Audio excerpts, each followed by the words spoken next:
નમસ્કાર, મારું નામ પરમાર રેહાન રમેશચંદ્ર છે. મોડેલ સ્કૂલ મોટી બરાડ, તાલુકો માળિયા મિયાણા, જિલ્લો મોરબીમાં ધોરણ 10 માં અભ્યાસ કરું છું. મારો વિષય ભારતીય બંધારણ મુજબ માનવ અધિકારમાં મતાધિકાર એ શ્રેષ્ઠ અધિકાર. આ વિષય સંદર્ભે હું તમને ચૂંટણી અને ચૂંટણીની પ્રક્રિયા વિશે મારા વિચારો રજૂ કરું તો ચૂંટણી કરવી જોઈએ, કારણ કે તે લોકશાહીનું મૂળભૂત અધિકાર છે. તે લોકોને પોતાના પ્રતિનિધિઓને પસંદ કરવાની તક આપે છે અને સરકારને લોકો સામે જવાબદાર બનાવે છે. ચૂંટણી કરવાના મહત્વપૂર્ણ કારણો શું? પહેલું, લોકશાહીનો વિકાસ. ચૂંટણી દ્વારા લોકશાહી મજબૂત બને છે.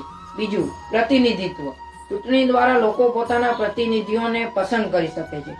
અને ત્રીજું, સરકારની જવાબદારી. ચૂંટણી દ્વારા સરકાર જવાબદાર બને છે. ચૂંટણી કરવી જોઈએ કારણ કે તે લોકોને પોતાના ભવિષ્યનો નિર્ણય કરવાની તાકાત આપે છે. ગાંધીજીના મતે સાચું સ્વરાજ મેળવવા લાવવા સ્થાનિક સ્વરાજ્યની સંસ્થા જેવી કે ગ્રામ પંચાયતમાં પક્ષાપક્ષીમાં ન પડતા ગ્રામ વિકાસને ધ્યાનમાં રાખી મતદાતાઓ અને ઉમેદવારોએ ગ્રામ સ્વરાજને ધ્યાનમાં રાખીને ચૂંટણી કરવી જોઈએ તે જરૂરી લાગે છે.